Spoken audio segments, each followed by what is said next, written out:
Hello, everybody. Welcome to Awakening Waves. I'm your host, Kathy Robert. If you've been here before, thank you for coming back. If you haven't, I hope that you'll stay the entirety of this video. What I'd like to talk about today is how I came to be in my freeze, and now I've been in a functional freeze for over 3 years now. And I want to talk about what happens in those first few days, weeks, months.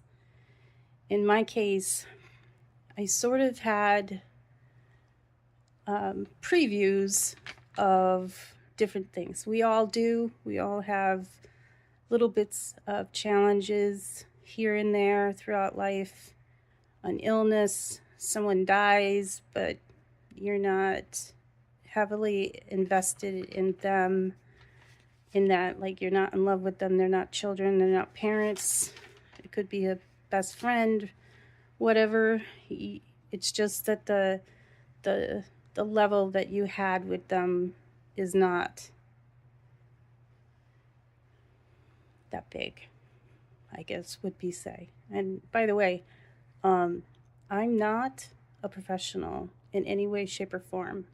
What I'm trying to do here is tell you my perspective of how I handled my trauma and throughout my entire life in all the different ways.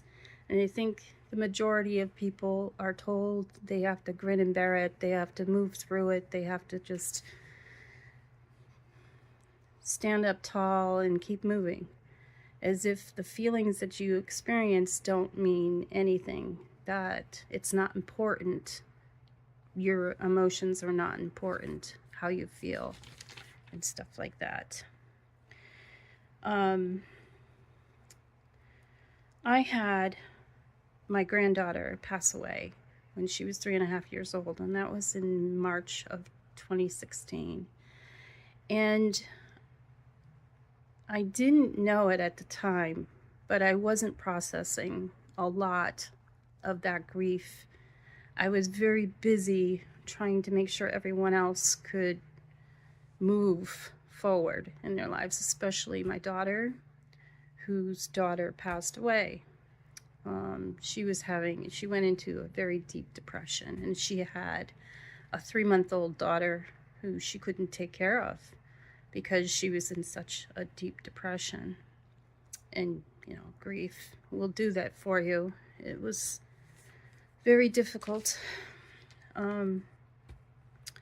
Plus, my son, who was only 4 years older than my granddaughter. So, my eldest child at the time was 26. And when my youngest child was born, she was 17, 18. She just turned 18, I think. So by the time she had her daughter, my son was only about 4 years old, almost 5. But so they kind of grew up together, and they were like two peas in a pod. They just loved each other. Like Forrest Gump says, they were peas and carrots. They just were best friends. And my son didn't go with us to the hospital when we found out that she had an accident and fell into a pond and she drowned. By the time we got up to the hospital, they had already declared her dead, and that was interesting, to say the least. I just don't remember a lot of that day, other than going into the hospital and my husband asking the doctor. And it was just like we had a line of the doctor, a nurse, and then to the side there were the first responders, the police and the fire. They were there too. And as we were coming in, it was almost like they knew we were here and they were coming to greet us. And I said, we're here to see my granddaughter. And we said her name. And the doctor was sort of not quite sure what to do or say, I think. And then my husband says, just tell me, is she alive or not? And the doctor said no. And that's pretty much it. I mean, from that moment on, I was just like, I can't even describe it. All I know is it's like, I gotta see my granddaughter. I gotta see my granddaughter. And then my daughter called my name. And then we were shoved into a room, a windowless room. And we were there for hours before we were allowed to see her, because it was an investigation was going on. And that was tough, you know. But after that, it was kind of like I was very much in just survival mode. Let's just put one foot in front of the other. There were days where I would wake up and I would just want to put my sneakers on and just walk away, but I didn't, because I knew that my family needed me. And then, you know, we had a lot of trauma in between. Custody issues with my second granddaughter, so my first granddaughter's sister, who was only 3.5 months when she passed away, or her elder sister passed away. I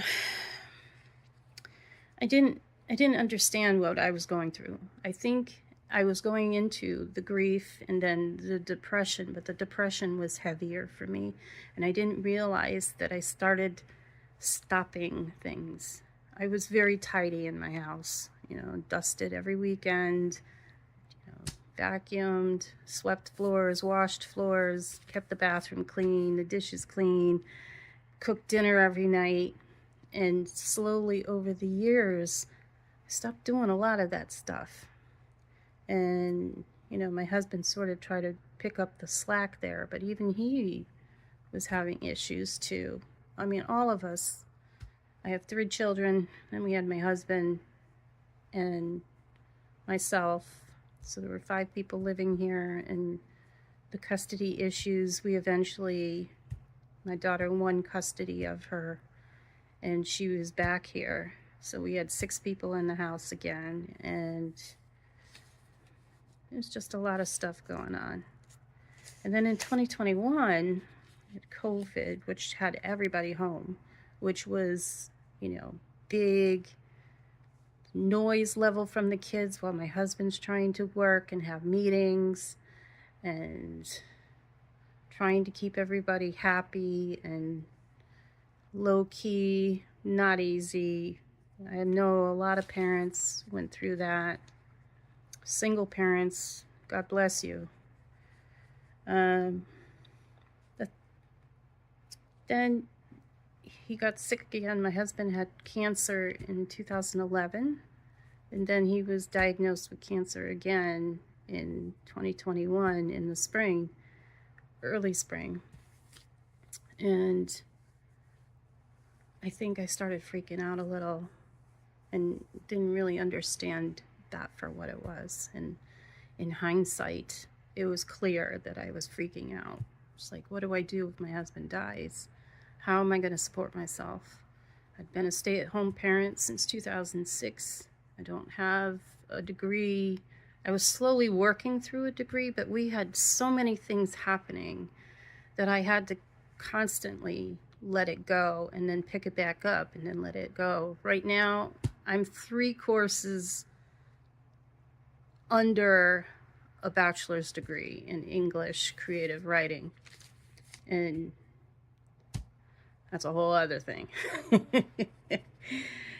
It's just this other person came into my life, and I think because, and this is me playing therapist to myself, so don't take it for written in stone in any way, shape, or form, but I think my husband's gonna die, so I need someone else to be with me. So this guy, who was my first child's father, her biological father, didn't raise her in any way, shape, or form. Her father is, you know, her stepfather.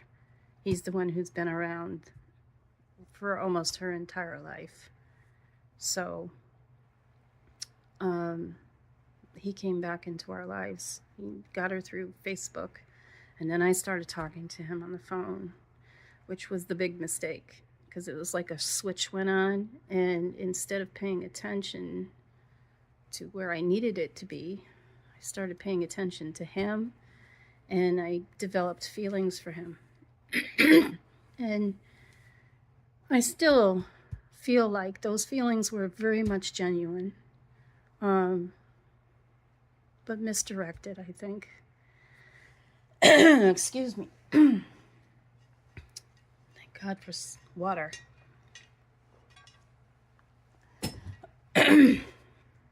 So, 2021, in the fall of 2021, once I told my husband I had feelings for this man, we kind of, tried marriage counseling.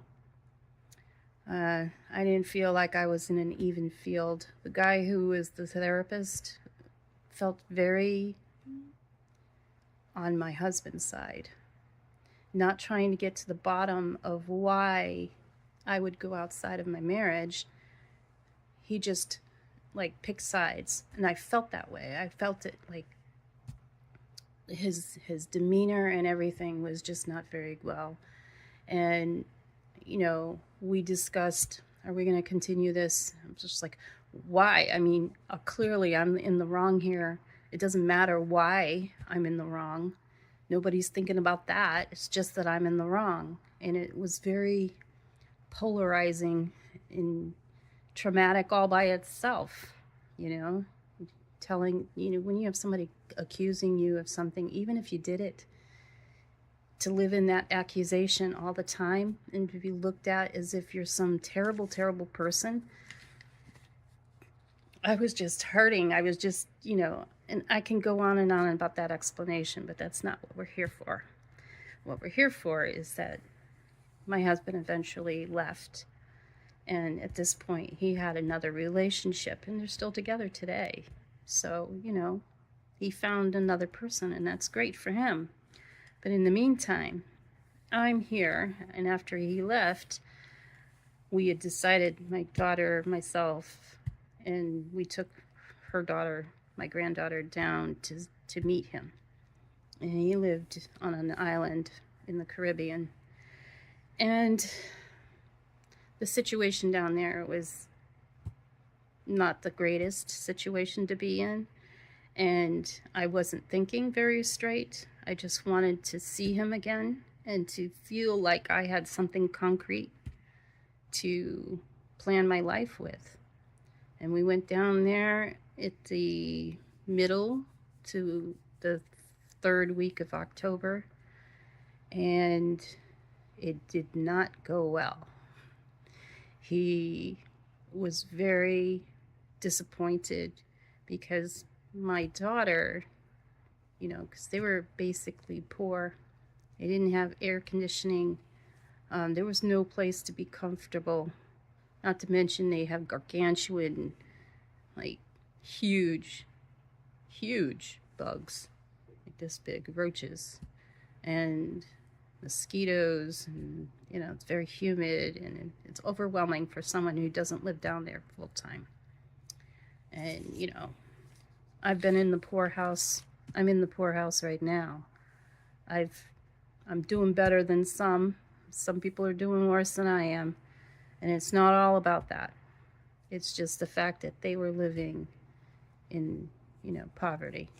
And when we went down there, something with my daughter just couldn't handle it. It's just the idea of staying in that really bothered her. And then she just kind of said, okay, I can't stay here. I can't stay here. So we ended up, through a very generous person's help, we were able to rent it wasn't an Airbnb, it was something else, a different company, but we were able to rent a house for the few days that we were going to be there for the weekend, because at this point we moved into that on a Thursday.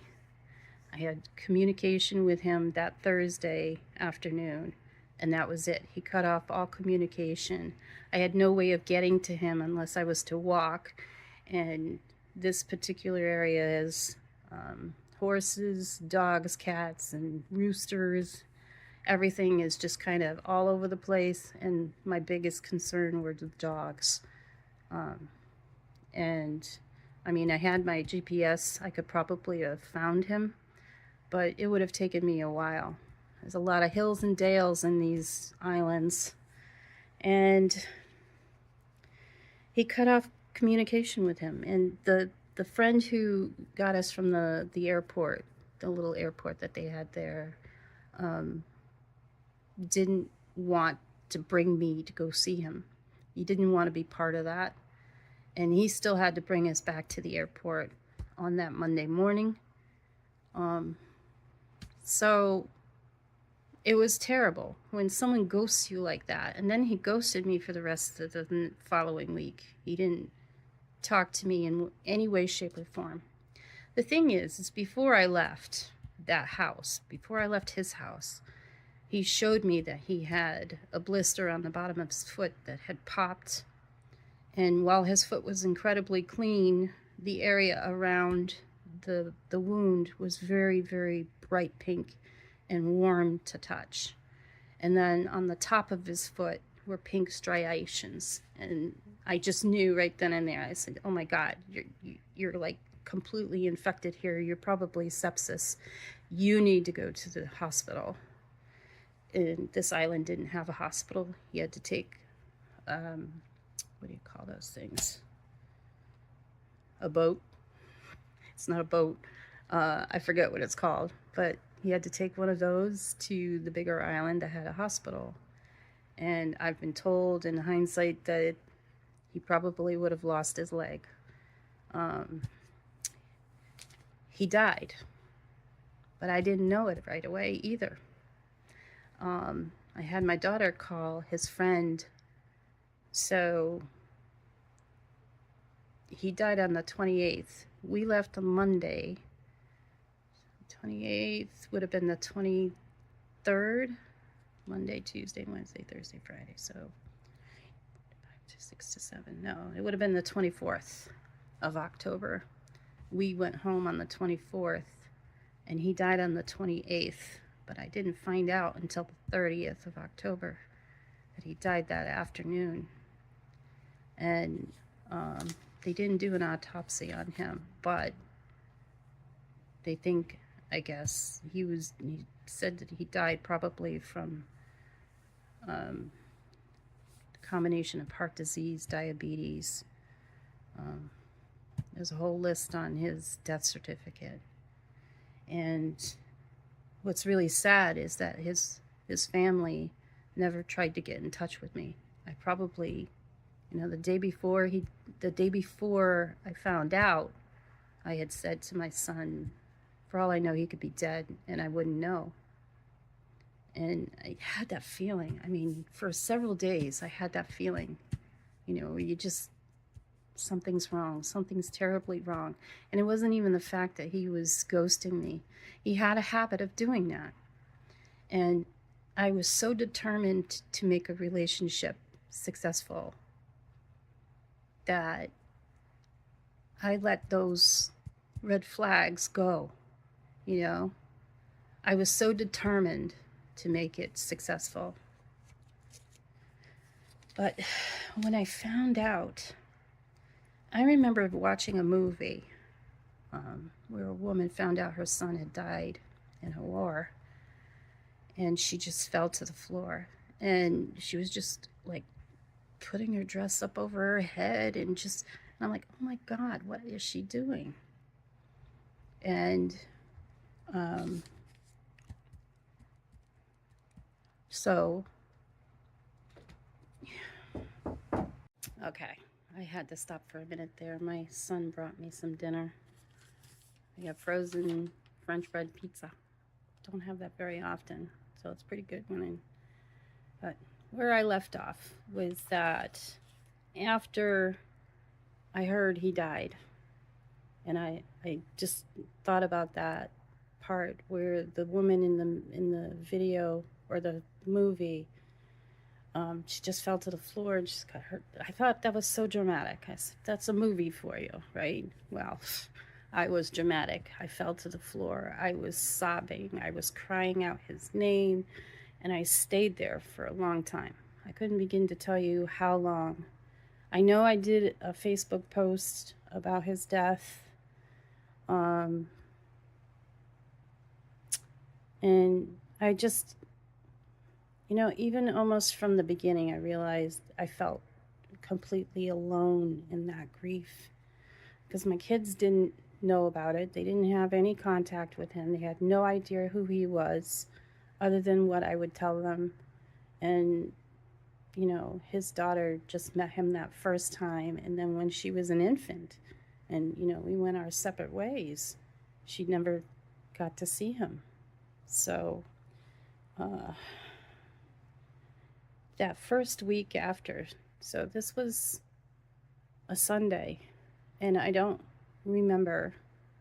I know there's a couple of people who called me and reached out to me, texted me, asked me if I, was doing okay, but it felt like no one had any idea of the grief that I was going through. And I don't have this on a stand, so excuse the movement.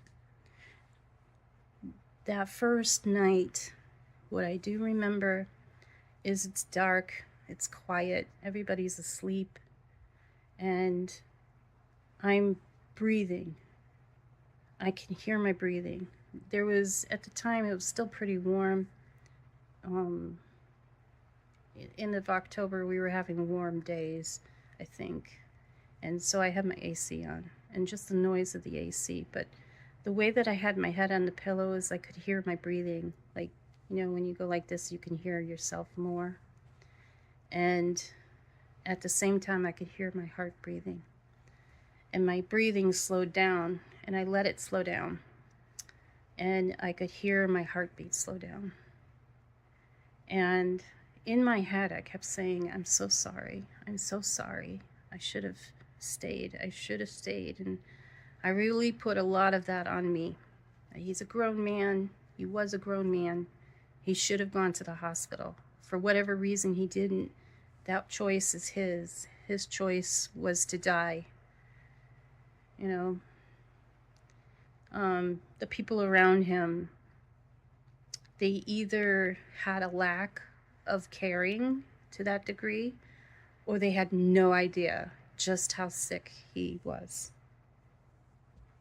Probably thought that he could recover from it, but he didn't. And that,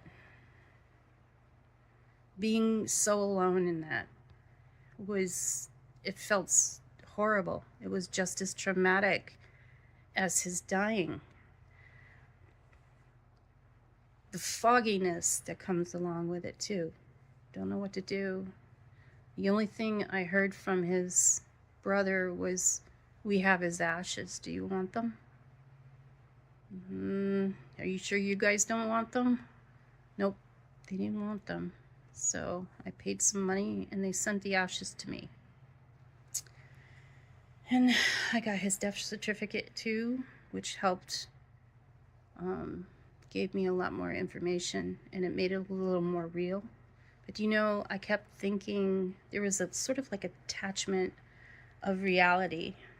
Like everything felt gone. My future felt wiped out. I felt foggy. I felt unable to make the simplest of decisions. And I kept saying, why, right? So, when you have no choice, now I'm effectively a single parent in the way that we're living separate lives, my husband and I. And just for disclosure, we're still not divorced. We're legally married, but we've been living separate lives for over 4 years now.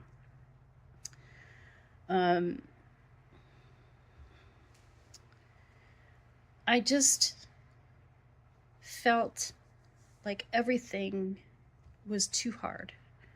I don't remember those months. Bits and pieces. Like, I know I was invited to go out to a Thanksgiving with a friend at her house, but the idea of dealing with people was too hard. So I spent Thanksgiving Day by myself, which is fine. It's never been this huge holiday for my family anyway. And then Christmas is coming along, and I was having trouble, like, about how am I going to get food in the house, because we were running out of food. I applied for SNAP benefits.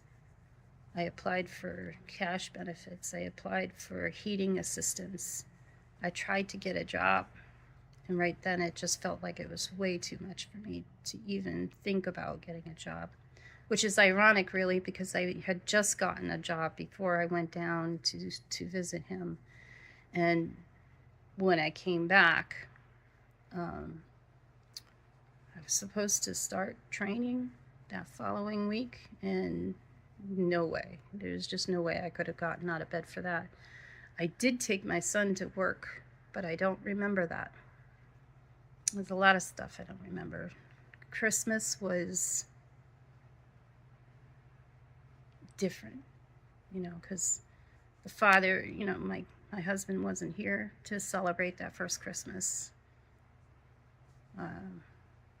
after he left the house. And it just felt surreal. And then the following month, in January of 2023, so he died October 28th, 2022. In January, I actually went out, and because I used to be a school bus driver. I was in the early 2000s, 2000 to 2006, and trying to remember, I went to go and apply for another job. Hey, I can do this again. Piece of cake. And I went, and they had training for the CDL bus driver test that you need to get a learner's permit, because it's been so long since I had a CDL, I let it go. Excuse me. And basically, I went a couple of days to this training, and it felt too much. I was just like, I can't do this anymore. I was very anxious. I started having wicked dreams. So, okay, I'm going to stop for a while, and then I'll try again. Then later that year, I'm trying to think if it was later that year. Yeah.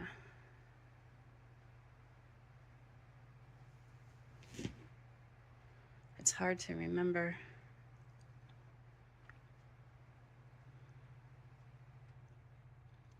It's hard to remember.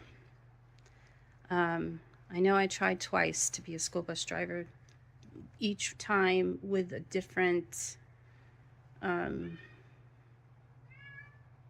company.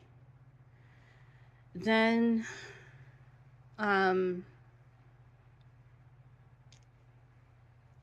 one of the biggest things, I should say, that you get to the point where chores became very difficult for me to do.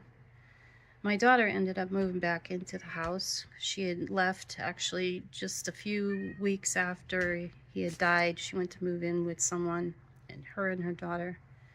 And then my cat's trying to get in the room. I'm not going to let him in. He'll probably end up coming in. He has a way with his little claws to get in the door. Okay, so what I'm trying to say here is that procrastination becomes a big part of this journey you're on, because your system is so overloaded. Your nervous system is so overloaded. Now, it's not just the trauma that I experienced with the death of this man and then the death of my granddaughter. It was like everything in between from the time I was little to that time now. I never learned how to process my emotions. And when you can process emotions, when you can feel them fully and then let them go, and that's the ultimate goal.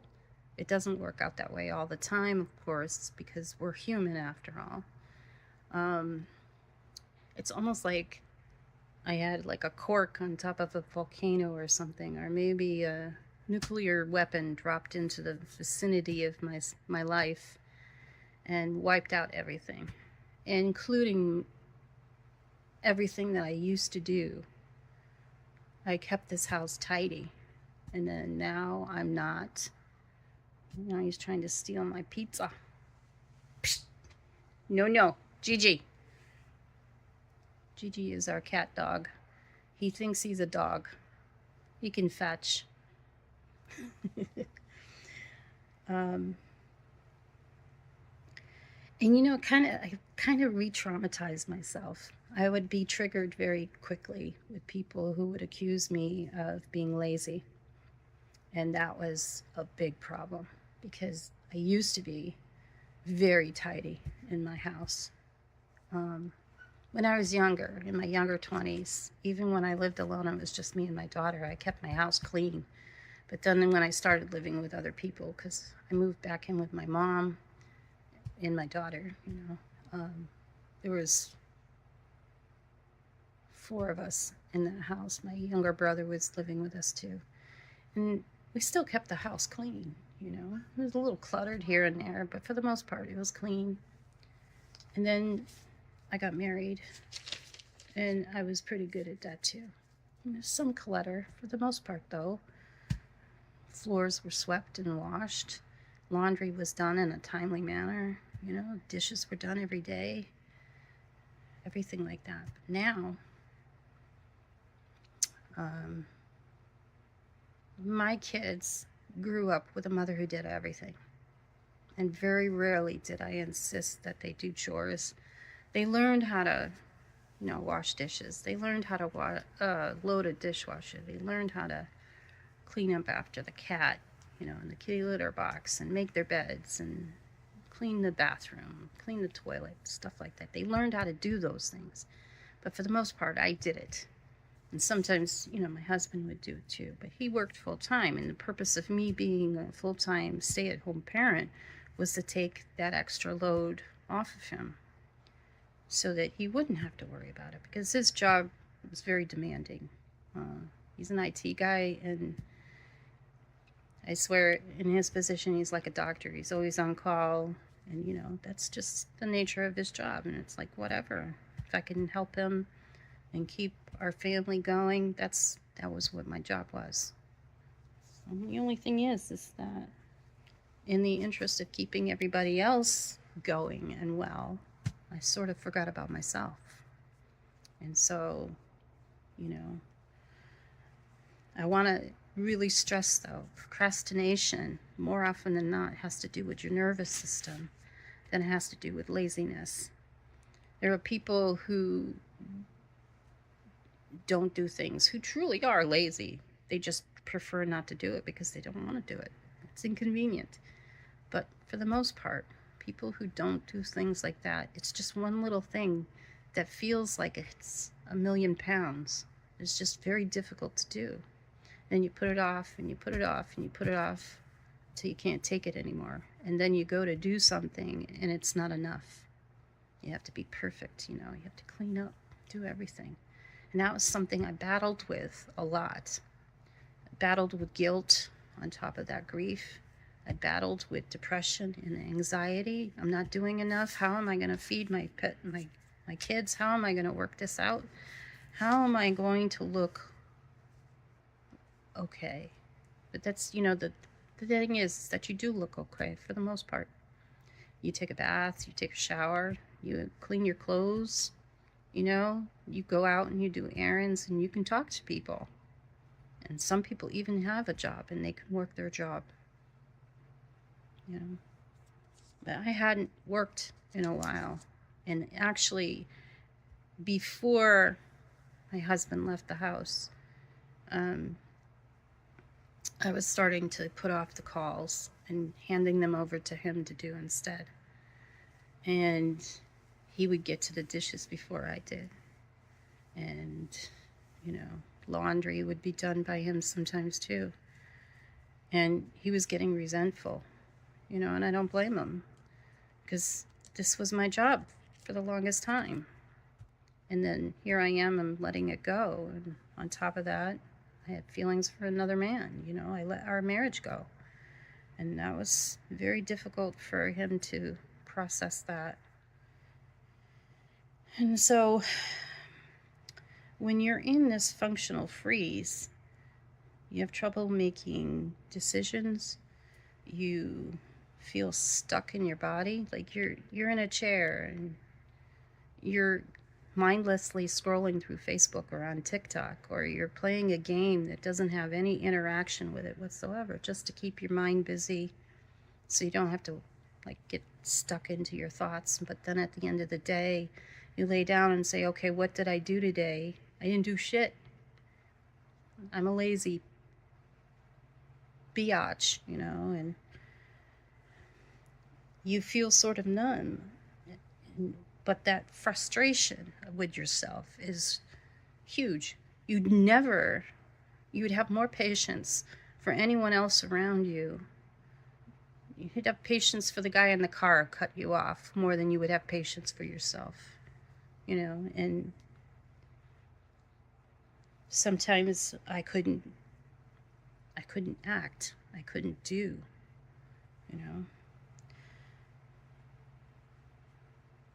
And the thing is, what happened with me is that even with therapy, which I started in September of 2023, so it was almost an entire year after he passed away, I started talk therapy, and it was video like I'm doing now.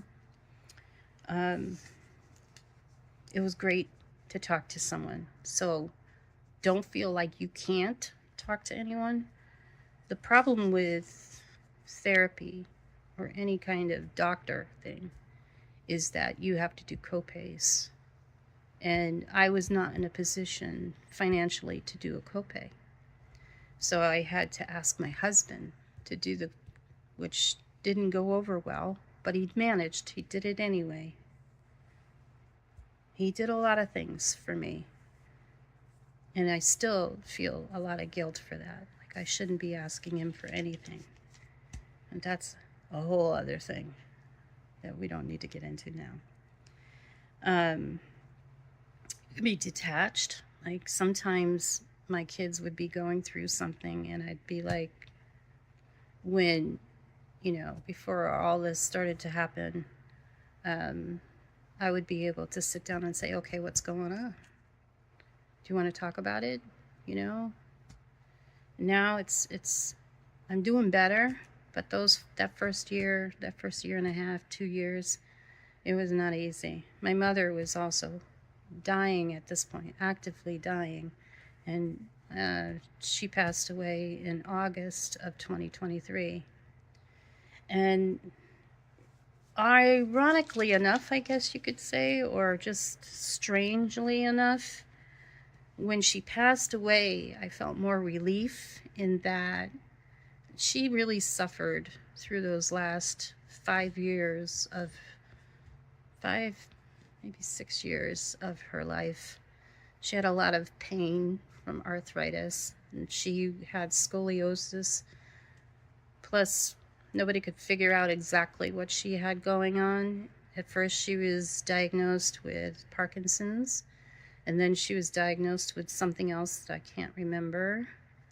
And then she was diagnosed with Lewy body's disease, and then they changed it back to Parkinson's, and then about a year before she passed away, they decided that it was progressive supranuclear palsy. Okay, so whatever it was neurological, and she also was starting to experience dementia. She recognized our faces, but a lot of time She had a hard time staying in the facility she was in. She didn't like that. Nobody would like that. You get cut off from your family a lot of the time. And to be honest, I had a hard time dealing with her. It was hard to watch her give up her independence, because it was hard. It was a hard-won independence. And that was something that I was very proud of with her. I went into something called default survival mode. And basically what happens is you just are constantly in survival mode. And that means the procrastination, inability to make decisions, to stand tall in those decisions. I likened it to a well. And I think I've mentioned this in my previous videos, that it was a very deep, dark well. And when it first happened, I was at that bottom of that well. I was laying on the bottom of that well. And the top of the well was like a little dot of light. And then as you start to come out, your eyes adjust to the darkness and you can see the ladder. So you're like, okay, I have a ladder. I have a way out of here. That's easier said than done. But you can get your foot on that first rung and lift yourself up. It's progress. Standing up was progress. So if you feel like you're at the bottom of your well, you may feel like you're alone in that dark, deep, dark well, but you're not. You have people like me out there who have experienced something similar, and I believe in spirituality. We all have angels, and we have spirit guides. And your spirit guides can be anything or anyone. You have the loved ones who have left this earth before us, who can talk to you as well. And sometimes when you're so far down in that, you can't feel them, you can't sense them, you can't talk with them. I have had some communication. I have had definite experiences. So I know that there's more to this. I even had a near-death experience. Not traditional though, so some people would say that it wasn't real if it wasn't traditional, like with the big tunnels and stuff like that. But what I'm trying to say here is that if you're in that tunnel and you feel like you're at the bottom and it's pretty dark for you, just know that there is a ladder. When you feel like you're strong enough, sit up. And then, you can lean against that ladder. And then you can feel around and maybe sit on that bottom rung. And then you'll get your strength, because your strength does come back. Sometimes it can come back really quickly. But the danger with it being forced to come back really quickly is that you're not processing those emotions. And something can trigger you and put you right back down there. And it's possible. But it's okay. As long as you know that you can still come out of that, off of that ladder. Up, up, up. Sometimes people don't heal in their entire lives. But that's not what's important. What's important is that you focus on now. Tomorrow is tomorrow. Deal with now. And if you can, put your foot on that first rung and pull yourself up. And sometimes that's all you can do. I've discovered over time, this just didn't happen to me, and if it did, I probably wouldn't be making this video right now. But I found that I was able to get up and something would happen that would make me feel like I was making a little bit of progress. For a while there, I started journaling, and I was doing very well. But one of the things that my therapy brought to light was that I have abandonment issues that go back to childhood, early childhood. And these abandonment issues are easy to bring to the forefront and trigger me into feeling less than and depressed and anxious. Well, my therapist had to go on a maternity leave. And she didn't leave for 3 months. She left for 6 months. 5 months. 6 months, something like that. Anywhere between 5 and 6 months. So she came back and we were doing okay. But then she had to leave again. And that was very, very difficult to be without a therapist. But I was offered another therapist and I couldn't do it. I just could not imagine myself telling my whole story again and figuring out how this person would handle my spirituality, because a lot of people who are very science-based will not even entertain, which is sad, because if you're in a therapy position, psychologist or something like that, it's not very nice to think that your patients are delusional. It doesn't do well. So, I just want, when it comes to that, healing is not linear. Healing is a spiral. And I have a piece of paper here that I drew a spiral. You see the spiral? Yeah. Unfortunately, I can't put my thing down. Every time you have a loop, if you'll notice, you touch the loop behind you or underneath you, right? Again, you're going up. You're ascending. And each time you meet up that same space that you're going through, you're approaching a problem from a different perspective, from a higher perspective, which means that you can see more of what's going on. When you're at the bottom of a well, you can't see anything, can you? No. But as you get up, you can see more perspective. You can see that the bottom of the well, had grass at the bottom of it, say, that kept you feeling less like you were on rocks, And you could see that you went up like 10 rungs, not just the one, So you get more and more, and you also realize what triggers you, and you can see how those triggers affect you, right? So for instance, I would have somebody who would get triggered, actually a couple of somebodies who would get triggered at no matter what I had to say. It seemed like I could not say anything well. I would not start out with the idea that I wanted to upset them in any way, shape, or form. But somehow, something I said upset them. But it took time. Actually, what started it had to do with the heating oil. And I didn't know what to do. And I went to a book. I have a little bedside book that has a daily prayer, if you will. And the person who wrote the book has his own little thoughts. And so what he does is he takes a little bit from the Bible. And I'm not a religious person in any way, shape, or form, other than I believe in God. And I believe that there's more that can be offered for us as far as like support.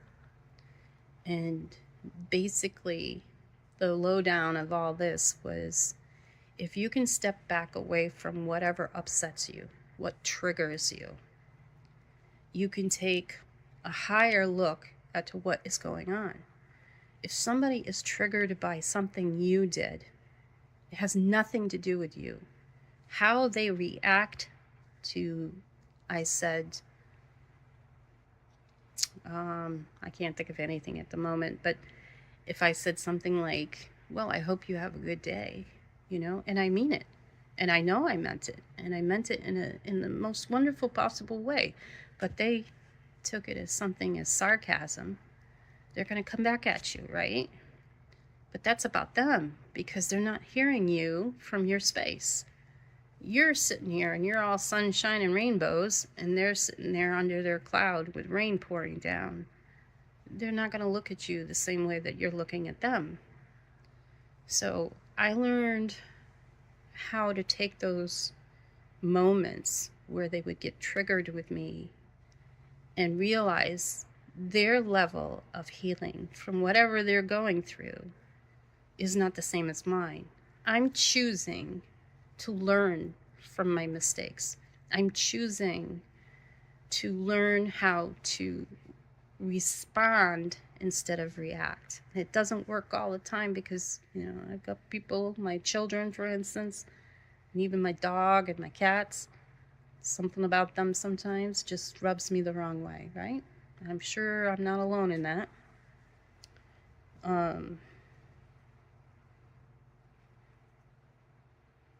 It just, if you can find a way to look at something from someone else's perspective, okay, where are they coming from? Are they coming from a wounded place? Why are they so wounded?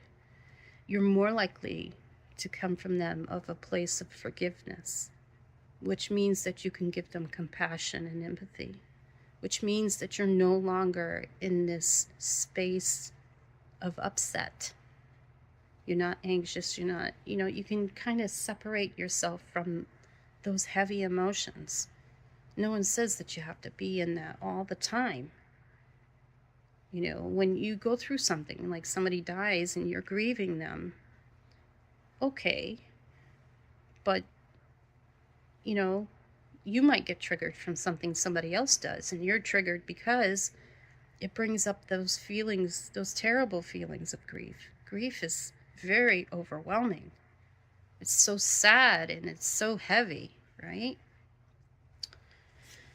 So, other things I've realized too is progress. For up until the second time that my therapist had to leave, and she had very good reasons to. She wasn't just leaving me, but my nervous system didn't understand that. It's just reacting. She's leaving me again. And it hurt. It's like, I can't do this. I can't do this. But then, believe it or not, I started using AI. How do I work out this here? And I preface to say that AI is not 100% correct. So if you have something that you're researching or that you want to know, like what keeps you in anxiety, make sure that you get 2, 3, or more sources before you listen to you listen to just one source. Don't do that. Look at all these different sources. No one says you have to do an essay on it. Just make sure that you're getting a well-rounded answer from different sources, because AI can make errors. But what helped me with this is that I was asking it questions about myself. Okay, I'm feeling this way. Why am I feeling this way? I don't understand why I'm feeling this way. So that helped. And why is it that I feel like I'm not making any progress? Oh, but you are, it would say. You are making progress. See what you did today? You made your bed today. I was making my bed every day before everything went to shit, Sometimes that means doing chores in stages. I have a very cluttered house right now, and the majority of the stuff isn't even mine.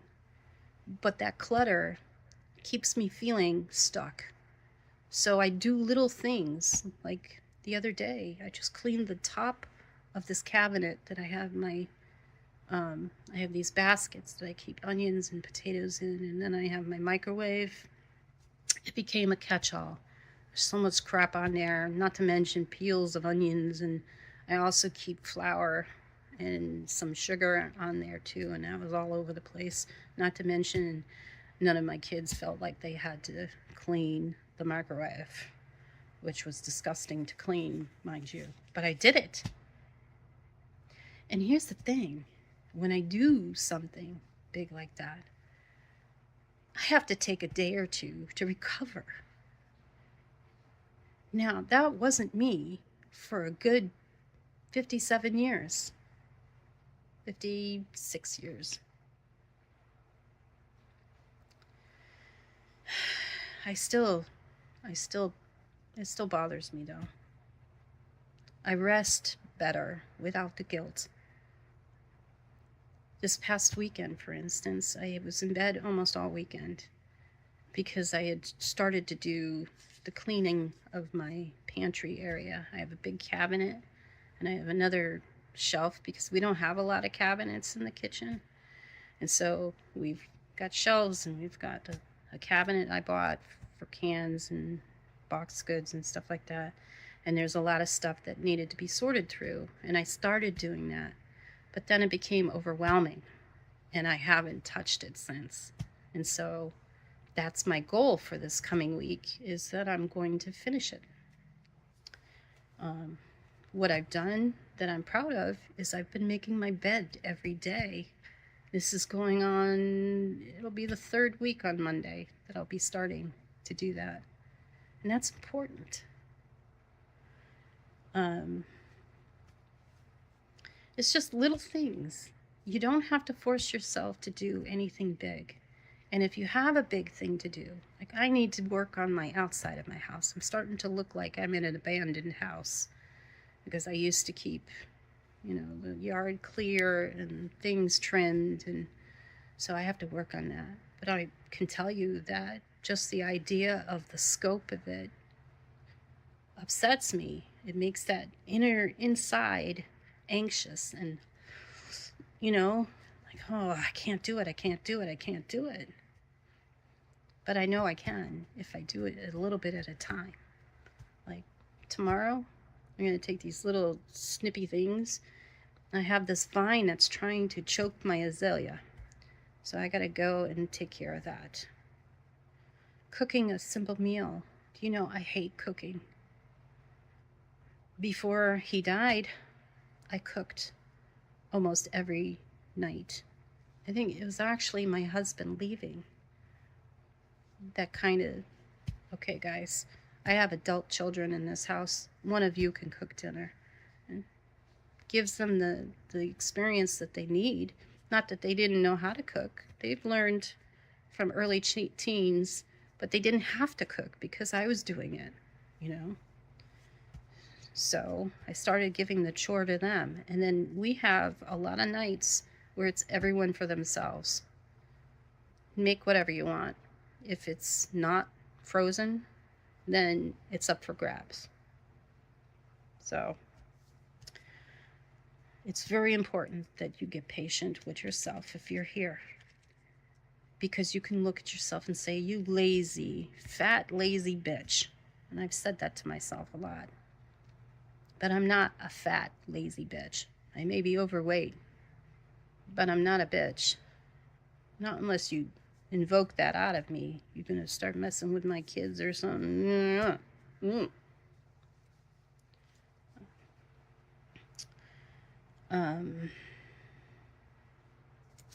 I have notes here just to keep me going. Okay, so here's what you need to do, or what I think helped me, is realizing that nothing needs to be perfect. My house is definitely not perfect. It's embarrassing for anyone to come to my house. I don't want people here because it's so cluttered and it's so unlike me. And I just don't want to even get in that space. So don't come to my house. Not forcing big things. Like, I don't think I can work outside of the house yet. I'm not ready to go there. If anything, I'm doing this. I'm starting here, and it's my hope that I can do further stuff at home, like, making crafts or selling some sort of digital product, or I don't know. I'll figure something out. I've had a lot of ideas, but a lot of the time it's just you have learning curves, and those learning curves feel very big to me and intimidating, which makes me procrastinate. So it's like a loop that you keep going around, and you have to try to find a way to get in that spiral above it so that you can see a way out of it. Allowing trust. That's a big one. Trusting people to treat me with respect. Before all this, I expected respect. If I give it to you, you damn well better be giving it to me, And lack of respect will trigger me. But the backlash of that is it puts me back into a depressive state, an anxious state where I can't move. So I'm working on that, and that's easier said than done. I have to make all these little movements to do that, and that's okay. And if that's what's happening with you, that's okay. If you're in a space where you can do these things, good for you. I am like, pat yourself on the back. You deserve some applause, because it's not easy. And when things are going away from you, it's not necessarily because it's you. It's to clear space in your life. I'm huge on spirituality. And one of the tenets there is that you could lose people. You can lose people, and not necessarily through death. I've lost a few friends, and I've done a lot of that though in my life. I've lost girlfriends because I did something, and I used to think, well, there's a common denominator, so it must be me. Well, the first time that something like that happened, and then the second time I was just like, okay, it's me, it's me, it's me. What am I doing wrong? But nobody would tell me what I was doing wrong. But isn't that their responsibility? If I'm not doing something, or I'm doing something that upsets them, shouldn't they be able to tell me? If I'm not aware of what my behavior is doing to you, then it's just like, if somebody's behavior is upsetting me, it's my responsibility, if I don't want it to happen anymore, to say something. But I got blindsided by these people. I explained this to a couple of other people too. I said, if I'm doing something that upsets you, then please tell me. But don't cut me out of your life. You're important to me. But they did it anyway. So that makes it very hard for me to trust that I'm going to have people who want to stay in my life. And it's not just, I have the thing with the guilt with screwing up my marriage, Can I do that to another person? Absolutely not. I am very still in the blaming stage. There were better ways to end a marriage than the way that I did. And my sorrow for that is pretty deep. And I'm still working through that. I have no idea if I'll ever heal that. But there's also faith and trust that even if you don't talk about other people and you don't have a very close relationship, you still have your family, hopefully. And if you don't have your family, then I really encourage you to go out and find a new family. Find your friendships. I wish I could do that. I can't do that yet. I'm so not there.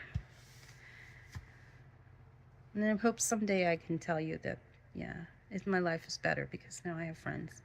I kind of know it could be better, but I'm just afraid that I'm going to, get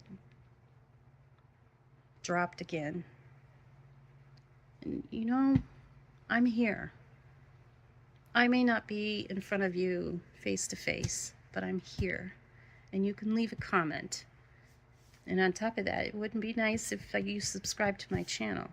I know this is like pretty long, and I didn't expect that it was going to do that, but there's a lot of explanation that is involved in trying to figure out your life and to get through your life without too much pain.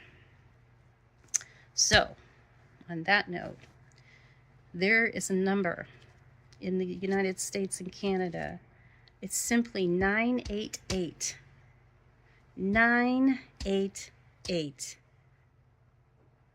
Call it, and these people on the other end of that line can help you. If you're close to that point where you feel like you don't deserve to be in this life anymore, or you just feel like it's too painful, give these people a call. No one wants you to leave this earth. No one. Not even me. I may not have met you, but I know you, because if you're there, I was there too. And I know that you can get out of there. I call that number 988. Every day, you don't have to do anything other than sit up. Today, I brought one of my kids to two different appointments. One in the morning, one in the afternoon. And it felt good. It was sunny out. It was kind of warm out. It felt good to be in the driver's seat. All weekend, I felt tired because I had started that, the pantry thing. And I spent the entire weekend, almost the entire weekend in bed, because I was just so tired and just didn't want to think about it anymore. And if I stayed in my bed, then I didn't have to see it, What's one small thing that you can do today? I made my bed today. Maybe that's what you can do. Or you can take your dog for a little walk down to the end of your driveway or to your mailbox back home. Go around your building or your house, wherever you live. Sit on the stoop, enjoy the sunshine. Here in the United States, we're making our way into summer, and so getting warmer weather.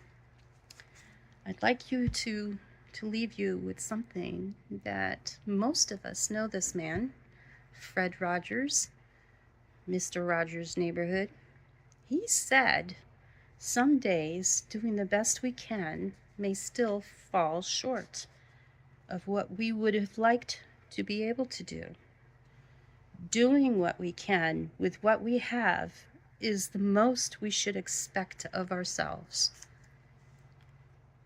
But if you grew up anything like I did, you have that hammered into you that you always have to do this and that, and you have to do it to completion because that's how it's supposed to be. Not everything needs to be completed in that moment. Sometimes you can sit down, put your feet up. And sometimes you can sit down, put your feet up, and then spend the rest of the day, if that's what it takes. Healing is not supposed to be fast. If it were instantaneous, wouldn't we all be in wonderful health? Mental, emotional, physical, or otherwise, wouldn't it? So, take it easy. You're not alone. Leave a comment. Subscribe so I can grow this channel and get to more people who can see that I'm real life example here. I'm not in a textbook. I'm talking to you. You can do this. Anybody can do this. You just have to believe in yourself, and you have to love yourself. I love you. So take care.